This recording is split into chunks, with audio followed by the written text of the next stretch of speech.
Cordial saludo, vamos a presentar la actividad número 6, la responsabilidad en la ponderación axiológica del sujeto y de las instituciones jurídicas.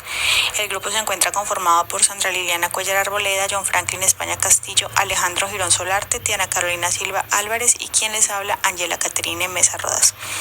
El tema que vamos a abordar es el análisis de un caso hipotético desde la perspectiva del derecho disciplinario y penal. El caso es el siguiente.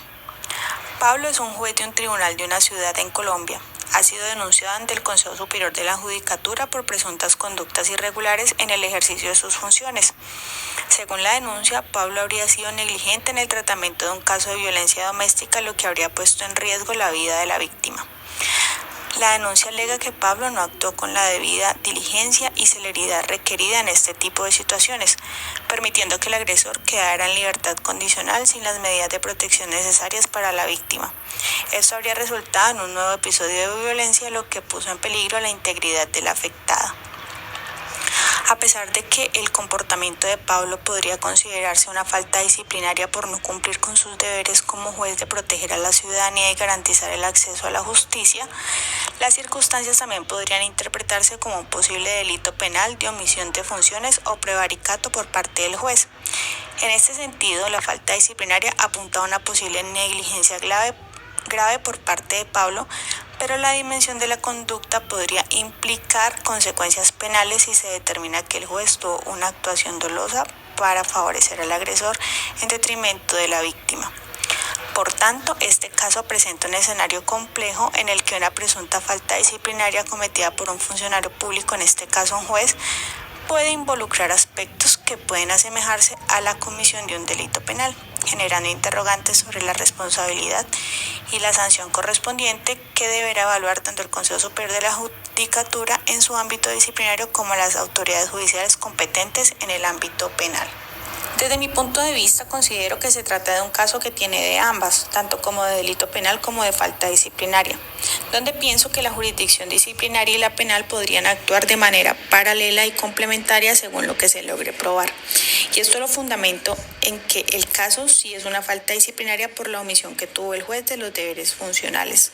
Tomando en cuenta el derecho disciplinario colombiano, los funcionarios públicos, incluidos los jueces, están sujetos al Código Disciplinario Único, Ley 734 de 2002, sustituida parcialmente por la Ley 1952 de 2019 en el artículo 34, donde establece los deberes funcionales, dentro de los cuales se encuentra actuar con diligencia, eficiencia e imparcialidad, proteger los derechos humanos de los ciudadanos, adoptar las medidas necesarias para prevenir la revictimización, en especial en casos de violencia intrafamiliar y de género. En este caso, el juez omitió actuar con la celeridad y diligencia debida, permitiendo una situación de riesgo, dejó en libertad al agresor sin tomar medidas de protección, por lo que incurrió en una falta gravísima por negligencia según el artículo 48 de la Ley 1952 de 2019. Desde una perspectiva ética, el juez tiene un compromiso moral con la justicia y con la protección de los más vulnerables, y este juez, al no actuar con celeridad en un caso de violencia de género, incumple no solo la ley, sino que también el principio ético de no causar daño por omisión, pues los jueces deben ser garantes de los derechos fundamentales y cualquier falta de diligencia que ponga en riesgo la vida o la integridad de una víctima constituye una transgresión ética. Pero también, por otra parte, considero que si se logra demostrar dolo o intención en la conducta del juez, es decir, que si él sabía del riesgo real para la víctima y aún así decidió no actuar, se podría estar cometiendo prevaricato por omisión según el artículo 414 del Código Penal y omisión de medidas para evitar un delito según el artículo 417 del Código Penal. Pero si su conducta fue solamente por descuido o negligencia sin intención dolosa, no habría delito penal, sino responsabilidad disciplinaria. Por eso menciono que se podría manejar de las dos maneras en caso tal de que se logre probar dolo o intención del juez. En el marco del derecho disciplinario colombiano, uno de los conceptos claves para analizar la conducta de los servidores públicos es la ilicitud sustancial. Según el autor, en el capítulo Reflexiones contemporáneas entre el derecho administrativo y el derecho penal del libro homónimo, este concepto implica que la falta disciplinaria no se define únicamente por el incumplimiento formal de un deber, sino por la afectación grave a los bienes jurídicos que protege el ordenamiento.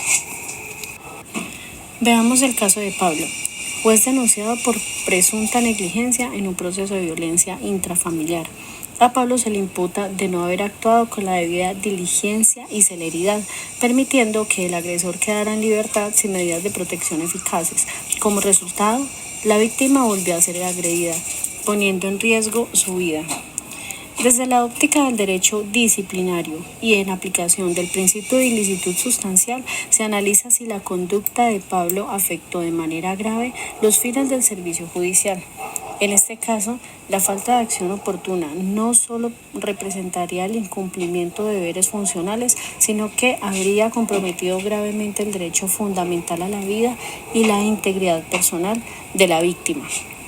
Ahora bien, si se comprueba que esta omisión no fue simplemente negligente, sino dolosa, es decir, si hubo intención de favorecer al agresor o desprecio consciente del deber de proteger a la víctima, podríamos estar ante un hecho con relevancia penal. En ese sentido, podría configurarse un delito como prevaricato por omisión o incluso omisión de funciones, figuras tipificadas en el Código Penal colombiano. Este caso revela cómo una conducta puede tener doble dimensión, disciplinaria y penal. La ilicitud sustancial permite distinguir entre una simple infracción formal y una falta verdaderamente grave desde el punto de vista ético y jurídico. En este contexto, corresponde al Consejo Superior de la Judicatura y a las autoridades penales evaluar si el actuar de Pablo se limitó a una infracción disciplinaria o se alcanzó el umbral de responsabilidad penal. La reflexión del autor nos recuerda que el derecho disciplinario no solo debe convertirse en un sistema sancionatorio meramente formal, sino que debe centrarse en la protección sustancial de los derechos y principios constitucionales. Como bien sabemos, los funcionarios judiciales están sujetos a controles que garantizan la imparcialidad, legalidad y eficiencia en el ejercicio de sus funciones. En el ámbito penal hay que probar el dolo por parte del togado y la omisión de sus funciones de manera deliberada. La Ley 599 del 2000, en su artículo 414, nos habla de prevaricato, el cual se configura al no dictar la medida de protección. Sí, estamos hablando de una transgresión penal de un delito.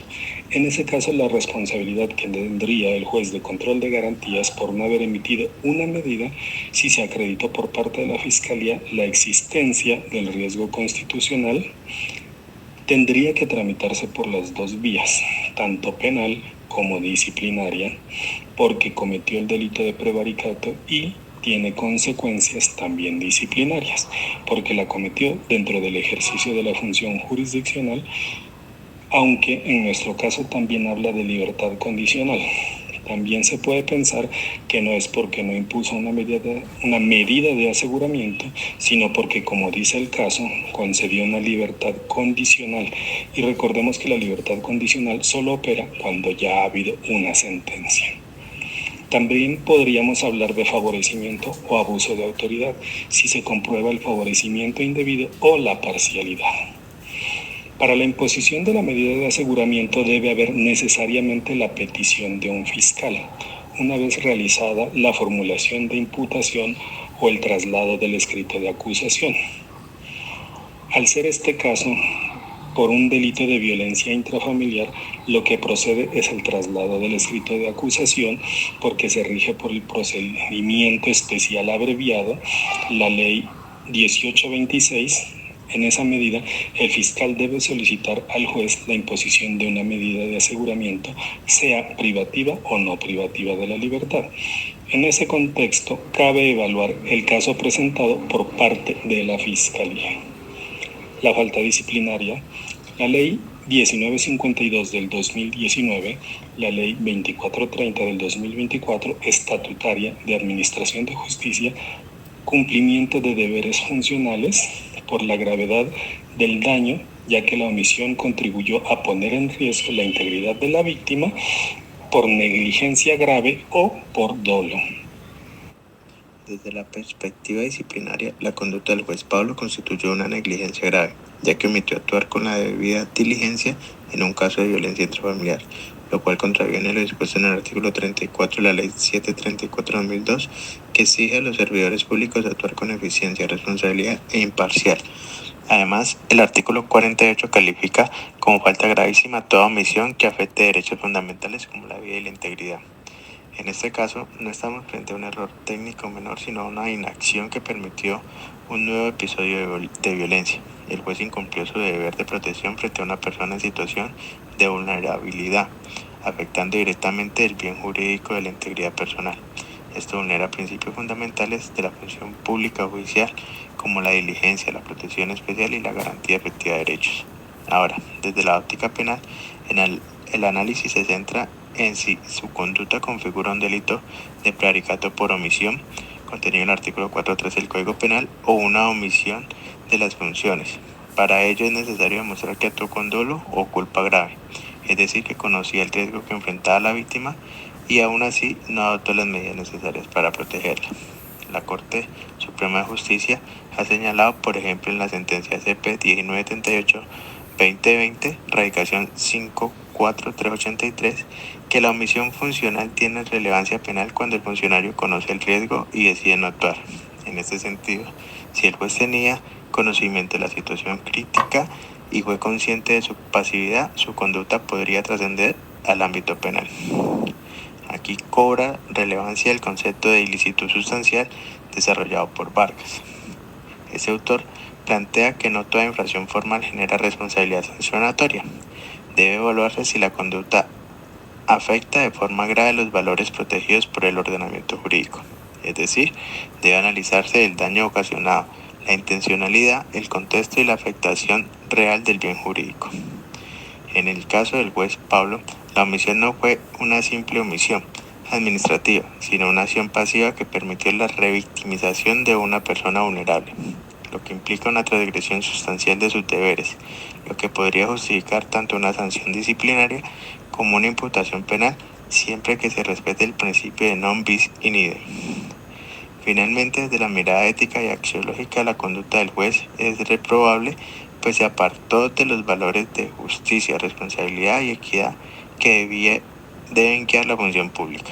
El artículo 209 de la Constitución obliga a las autoridades a actuar con celeridad, eficacia y en función del bien común. Su pasividad no solo afectó a la víctima, sino que también debilitó la confianza ciudadana en la administración de justicia. A continuación, daremos a conocer las conclusiones y recomendaciones del análisis del caso en cuestión.